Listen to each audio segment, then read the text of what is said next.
তো গাইজ আজি হ'ল মোৰ ৰঙিয়াত ছেকেণ্ড দিন। তো আজি ধেমাজি আৰু গোলাঘাটৰ মাজত ফাইট হৈছিল। গোলাঘাটৰটোৱে নকআউটেই মাৰি দিলে। আৰু মই আৰু মোৰ কটীয়া লগৰটোৱে বহুত বেছি ভোক লগাৰ কাৰণে ৰেষ্টুৰেণ্ট কিবা খাবলৈ বুলি গুচি আহিলোঁ। তো ফাইনেলি আমি গুচি আহিলোঁ খাই কিনি। এইখন গেমৰ বেষ্ট টিম হৈছে মানে ৰঙিয়া, মানে নিজৰ ডিষ্ট্ৰিক্টখনে। আৰু বেষ্ট টিম পোৱা চাই কিনি আৰু আমি গোলাঘাটৰ টিমটোৱে অলপ চিঞৰ বাখৰ কৰিলোঁ। আৰু অকণমান এতিয়া ডান্স কৰিম, তো ব'লক।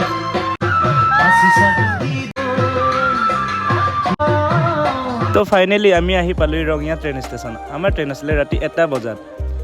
তো গাইজ ফাইনেলি আমি ট্ৰেইনত উঠিলোঁ, যিহেতু ট্ৰেইনখনে সোনকালে এৰি দিলে সেইকাৰণে আমি AC বগীত উঠিলোঁ। আৰু নেক্সট ষ্টেচনটোত আমি জেনেৰেললৈ বুলি গুচি গ'লোঁ।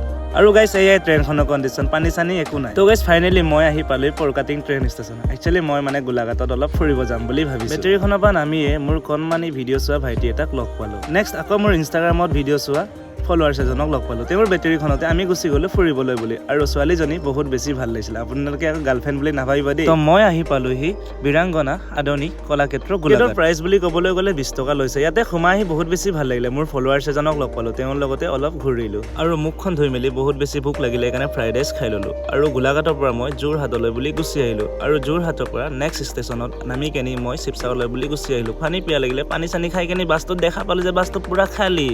আৰু মই ফাইনেলি আহি পাই গ'লোঁ ঘৰ। আৰু এয়া হ'ল মোৰ দাদাৰ ছোৱালী। নেক্সট ভিডিঅ' লগ পাম, বাই বাই।